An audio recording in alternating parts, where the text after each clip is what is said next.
আমি গোবিন্দের সেবা পূজায় নিয়ে লাগবো বা এই সংসারে যে আছি সংসারে নিয়ে চলতে পারবো, এটাই আমার বড় কথা।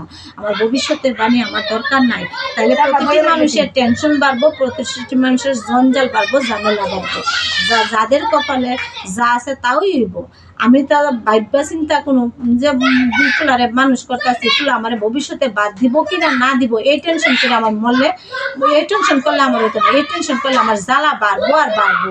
কিন্তু আমার এই জ্বালা দরকার নেই। আমার কর্মে যদি থাকে আমি ভবিষ্যতে ছেলে রাতের ভাত খাবো, না হইলে আমি ভিক্ষা করে খাবো। এই তো আমার কর্ম। কর্ম তো জন্ম হোক যথাযথ, কর্ম হোক ভালো। তোমার জন্ম নিয়ে মানুষের সমালোচনা করতো না যে তুমি কোন পরিবারে জন্মগ্রহণ করছো বা কোন বাড়িতে তুমি জন্ম হয়েছো বা পশু খেতে হইছো না, বৈকুণ্ঠে তো হইছো না, মাতৃগর্ভে হইছো না, কারাগারে হইছো, এটা তোমার সমালোচনা করতে করবো। তোমার জন্ম কর্ম নিয়া, কর্মটা তুমি কিতা করতেছো, এই জীবনে আইছো তুমি কর্ম কি করতেছো? তুমি ভগবানের সেবিবার লাগিয়া তুমি কৃষ্ণ বজিবারের তরে সংসারে আইনো মিশে মায়াবদ্ধ হয়ে বৃক্ষ সম হইন। আমি আইসি কৃষ্ণ বজিবার লাগে। আমি যদি কৃষ্ণ না বুঝি তাহলে বৃক্ষের সম তো হইমই। বৃক্ষের সমান হইতে আমরা কাজ করতেছি। আমরা কৃষ্ণের লাগা তো কোনো কিছুই করতেছি না। আমার ভবিষ্যৎবাণীর লেগা তো কোনো কিছু করতেছি না। পারমার্থিক জীবনের লেগা তো আমরা কোনো কিছুই করতেছি না। আর এই যে এই জীবনের লেগে আমরা সব কিছুই করে যেতেছি। যেমন বাড়ি গাড়ি টাকা পয়সা সব কিছু আমরা এই জীবনের লেগে সঞ্চয় করে থুইতাছি। পারমার্থিক জীবনের লেগে আমরা কি করে থুইতাছি? কোনো কিছুই করে কিচ্ছুই নাই। এই যে মনে করো এই জড়জগতে তো তুমি চলার মতন পথঘাট তোমার আছে। কারণ তোমারে দিয়ে গেছে তোমার বাবা, তুমি দিয়ে দেবা তোমার ছেলেরা, তোমার ছেলে দিয়ে দেবো তোমার নাতিরে। এভাবে চলার তোমার একটা ধারা আছে। কিন্তু পারমার্থিক জীবনে যে যাইবা, এই জীবনে তুমি কিভাবে চলবা তার লাগে তোমার সঞ্চয়ের দরকার। কি সঞ্চয় দরকার? তোমার কৃষ্ণ গুণগান গাওয়া,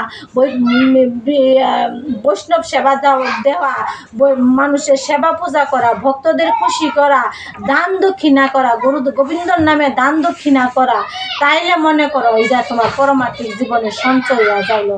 তারপরে তুমি এই কর্মফল ভোগ করে তুমি স্বর্গে কিছুদিন থাকতে পারবা। নাহলে তো তোমার সারা জীবন নরকে বাস করতে। নরকের কাজ করলে নরকে যাবা, স্বর্গের কাজ করলে স্বর্গে যাবা। আর যদি বৈকুণ্ঠের কাজ করো তাহলে তো তুমি বৈকুণ্ঠে যাইবা। তাহলে তো আমার চেষ্টা করুন লাগবো। এই যে মানুষ হয়েছে স্বামী বিবেকানন্দ, পরমহংসদেব, স্বামী বিবেকানন্দ, রবীন্দ্রনাথ, কাজী নজরুল ইসলাম, শ্রী শ্রী অনুকূল ঠাকুর, শ্রী শ্রী লোকনাথ ব্রহ্মচারী, স্বামী বিবেকানন্দ, পরমহংসদেব, এরা কি মানুষের গর্ভে জন্ম নিছে না? এরা তো এরকম সাধন ভোজন, এক জন্মের সাধন ভোজনে কি এরা এরকম হয়ে গেছে গা। এরা জন্মে জন্মে সাধন ভোজন করছে, করার পরে এরা এইরকম ভাবে মাতৃগর্ভে জন্ম নিছে। না হলে তো হেরা আমাদের মতন এমন হইল।